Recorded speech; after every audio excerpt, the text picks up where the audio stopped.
چې خپې نیولې دي ګویا سپین سرې زنانه جاړي او داسې خپې نیولې دي په مسجد نبوي کې جاړي. الله که زما دا بچې تا ته قبول شوي او زما دا صدقه چې ما خپل خاندان پرېښی دی الله که دا تا ته قبول شوي الله که ته په مړ کېدو باندې قادر چې انسان وجل شي نو الله ته په جمدې کېدو باندې هم قادر الله که زه تا ته قبوله شویم زما دا بچې تا ته قبول شوي الله زما دا بچې را پاسوه. وایي اواز دومره دردناک و. شق تمرتن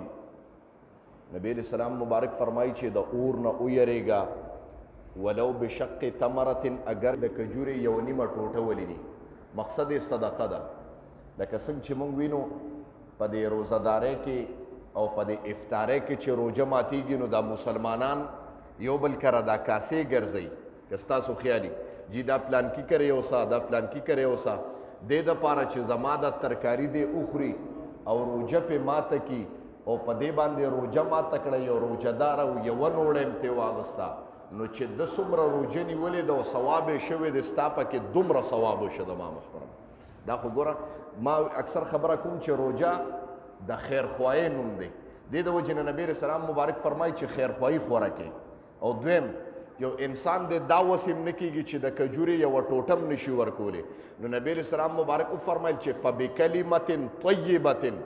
خصوصا په روژه کې بیا مسلمانان یو بل سره خوږې خوږې او پستې خبرې کوي. ځکه ډېر کرت داسې چې انسان روژه نیولي یاره جیبي مازغه مې کار نه کوي روژه را باندې لګېدلې ده دا پې روژه نه لګېدلې دا پې نفس غالب شي ورنه روژه خو انسان مړ کوي نفس مړ کوي او ستا نفس یې را جمدی که پته ولګېده چې ستا روژه الله ته قبوله نه ده زما محترم. انسان له غصه ورله په روژه کې پته ولګېده او د غصې باندې کنټرول ونه که یاد ساته روژه دې الله ته قبوله نه ده ځکه چې ستا نفس الله لا مړ کړی نه دی زما محترم. دویم نمبر روژه کې دروغو ته ضرورت شي او تا دروغ ووې پته ولګېده چې روژه دې الله ته قبوله نه ده. دریم نمبر په روژه کې د غیبت وکړه یا د مسلمان له دوکه ورکړه پته ولګېده روژه دې الله ته قبوله نه ده ورنه دا کار به دې پکې نه کوو زما. دا خبر یاد ساتئ. نه مخکې تاسو ته د نبي علیه السلام یو خبره کوم. یو زنانه د نبي علیه السلام مبارک دربار ته راله ورسره یو زویم دی چې راله د الله رسوله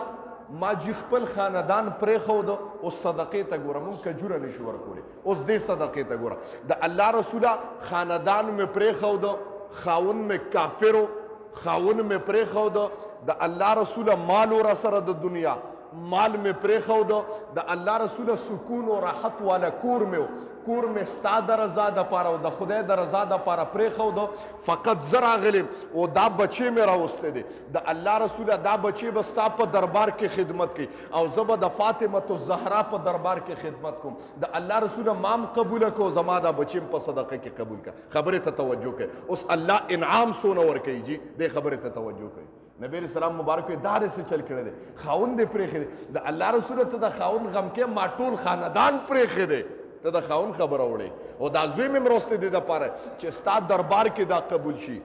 وی نبی علیہ السلام وی ښه خدمت پې کو دی به د فاطمة الزهرا سره خدمت کو. ماشوم چې نوجوانۍ ته ورسېده علما کرام فرمایي په عین نوجوانۍ کې زوی وفات شو. اوس د الله ذات تم ګوره جي په عین نوجوانۍ کې زوی وفات شو. ښځې مورې هلته خدمت کوي. نبی علیہ السلام مبارک چې راغی مسجد نبوي کې الک نوجوان پروت دی چې ماشوم مور روستی او د نبی علیہ السلام مبارک په دغه کې خدمت کو. نبی علیہ السلام چې وکتل نبی علیہ السلام مبارک ورته وجړل ډېر زیات ورته نبی علیہ السلام وجړل ودرېده. نبی علیہ السلام مبارک وفرمایل غلی شو وی ورشه مور وله راولې ګوره د مور دغه تم ګوره زما محترمو چې مور پسې راله مور ته وی راشه زوی دی وفات شوی دی د مسجد نبوي په مسجد کې پروت دی لاوارثه پروت دی راشه صرف ستا په وراثت کې رسیږي راشه. وی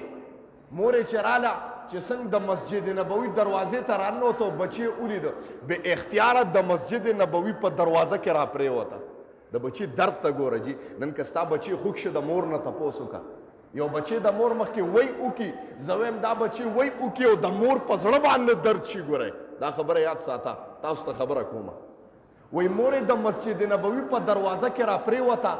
او داسې په ګونډونو را روانه ده او چې رانږدې شوه د بچي خپې یې ونیولې داسې خپې وله تړلې وې خپې د بچي ونیولې او سینې پسې یې ونیولې. الله ما خو ستا د پیغمبر او ستا په خاطر باندې خپل نفس میں الله صدقه کړو خدایا ما دا بچی صدقه کړو پیغمبر ته وتا تا الله دا سکه ما خپل خاندان خدایا پرې خد ستا د رضا د پاره الله ما د محمد صلی الله علیه وسلم د پاره خاندان پرې خد الله که دا بچی مړ التزما خاندان لاله الله ما ته بدا خاندان کنزلی وکي چې د دې محمد د وجه نن ستا نوجوان زوی وفات شوی دی الله ما سره هیڅ نشته ما سر دې بچی ته سپین کا خدایا ما سر ستا په دربار کې گویا دربار نبوت په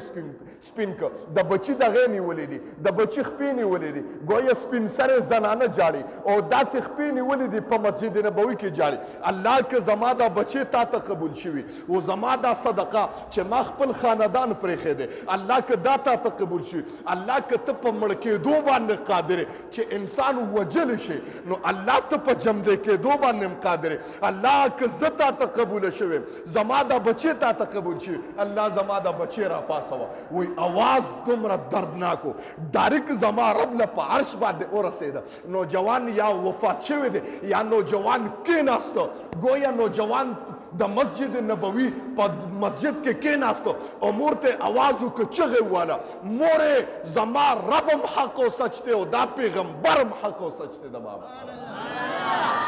صدقه داسې محکمه کړې وه وفات شوی زوی ورته الله را جمع دی که د ما محترم وفات شوی زوی نو الله باندې ایمان او عقیده هم داسې وجي ګوره چې څومره دغه ډېر چې څومره عقیده او ایمان په الله ډېر دی